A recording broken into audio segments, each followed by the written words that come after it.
I think it would have surprised nobody if the top 6 remain unchanged, but there could be a discussion about Indiana, the way that they won at Penn State and what Texas A&M has done, undefeated at 9-0, possibly usurping Indiana at the number 2 spot. They remain unchanged. What do we think about what the committee did, leaving those teams as is?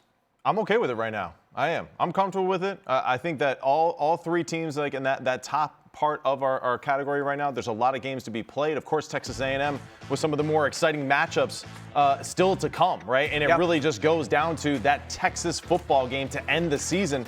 They got South Carolina, then Stanford, then Texas. So I think that Texas A&M football game, the battle for the state, will decide a lot, right? And that'll have tremendous effects on the rest of the bracket, of course, but I feel pretty comfortable about where the bracket is right now. Yeah, the committee chair on the Rankings Reaction Show said the longest discussion that they had was the one between Texas A&M and Indiana. And what they did was give Indiana the slight edge because of how they are defensively and how they are offensively. I think Indiana has showed us that they can beat you in many different ways, but the best part that we look at with Indiana is their defense and how they play. I think for Texas Tech, offensively, they can beat you in other ways, running the ball, throwing the ball, whatever that may be.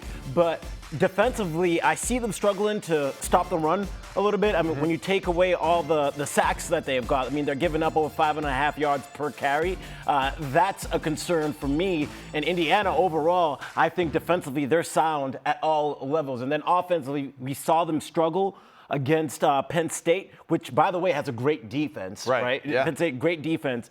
We saw them struggle, but when they had to have it, they went out and got it. Yeah, and I would agree with you, Scoob, 100%. And, as the weeks continue on, you know I love Indiana, right? You know how much I've been banging on the table, right, to support this football team.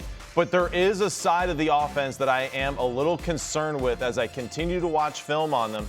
There isn't that explosive factor to them at times. If they're not running the football super effectively, it is very difficult for them in the passing game especially to create explosive plays. Now, Marcel Reed, I mean, man, he drops back to pass, and it's like, it could be any time, right? It could be any time with the receivers that they have. The offensive line they've moved pieces around, and it seems like they're finally solidified and getting a little bit more consistent with that group that they have. But, right now, I would just say, we got to favor Indiana. They took care of business. Mendoza had a Heisman-like moment on the road. Penn State, although being what they are this year, that defense is still super talented.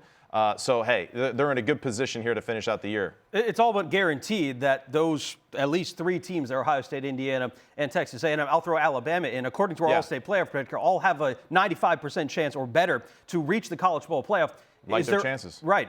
Those are pretty good odds there. Yeah. Is there anything that Texas A&M could do, aside from an Indiana loss, to jump into, the top 2? I mean, just like Matt said earlier, you got to beat Texas towards the end of the season. Yeah. And it's got to be convincing. Right? It's an Indiana loss, of course. I mean, Ohio State maybe stubbing their toe against Michigan. I mean, that would really be about it. I think if all 3 end the season undefeated, I think it stays exactly the way that it is right now. Okay, fair enough. I think you're going to have some Aggie fans there that might question, hey, we're number 1 in strength of record right now. So you have those teams play our record. Let's see what happens. That is unfortunately not how it works. I'm not including the championship game, right? The Big Ten, the SEC champion. Now, if they're the SEC champion, right? And then, of course, if the other 2 knocks one of them off, of course, I think then they're going to move into that 2 spot.